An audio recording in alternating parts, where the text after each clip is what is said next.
Couple things as we finish up here. Oscar De La Hoya gave us a couple of updates on key issues going on now at Golden Boy. And one of them was the future of Virgil Ortiz. Virgil Ortiz coming off that big win against Israel Madrimov earlier in the year as an interim title at 154.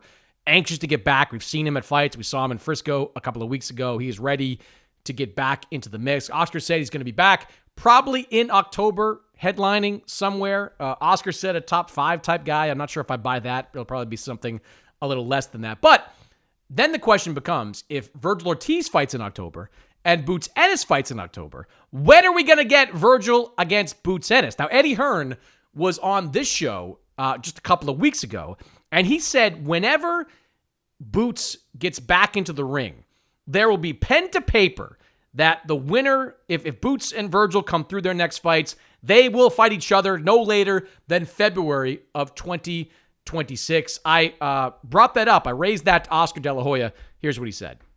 Oscar, this week we saw Matchroom announce their fall schedule, some of their fall schedule, and there was a lot of interest in what Golden Boy is going to do in the fall, particularly with a couple of your main guys. And I want to start with Virgil Ortiz, who's been out there. He's been at other fights. He's on a successful run right now at 154. He's itching to get into a big fight. It's a deep division. What do you have in plan for Virgil Ortiz? Look, we're putting our fall schedule together as we speak.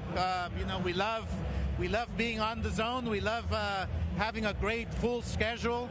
It's Virgil Ortiz's next time around. We want to put him in against a monster, obviously, because he's ready for everybody. Virgil Ortiz is next Golden Boy star. We believe in Virgil Ortiz 1,000%. We're looking at maybe October to get him back against somebody obviously in the top 5, top 2, top 3, whatever it might be.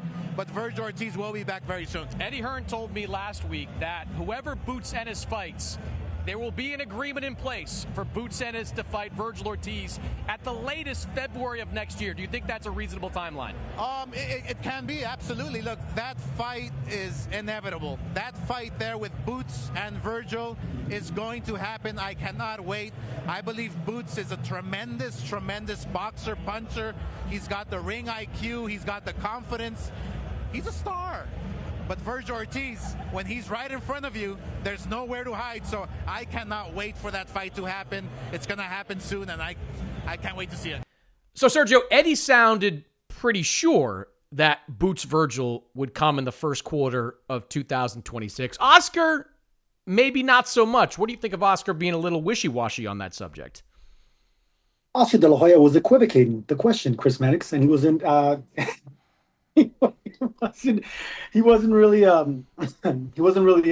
he's being a promoter. He knows when his fighter is a favorite. He knows when his fighter is going to have a hard time. But a promoter's job is to give the best fights at the best time for everybody, for the fans, for the boxers, and everyone involved. That fight is not there yet. I know you love the word marinate. It's not there yet. Oh, no. Hold on. Virgil has had issues with his health. He's had issues with a new weight class. He's had issues with not being reliable as far as like if you cancel fights the night before the fight because of sickness, then that's when people start questioning. So you got to try to manage and really you got to get the most out of Virgil. All that was at 147. At 154, he's been fine so far. Yeah. And look, I think he's a star in the making. Virgil is a star in the making. All right. He's one big fight away from being Golden Boy star. I mean, Ryan Garcia is going to take a backseat to Virgil Ortiz with that one fight. If that happens to be Boots, then it's Boots Ennis. Boots is one fight away from being a star. These guys are the complete opposite fighters, the complete opposite side of the country, but they're both American. So that's a fight that I think you still have to package and market and try to sell a little bit more. Not next. That's my opinion. That is my opinion. They're just too young for that.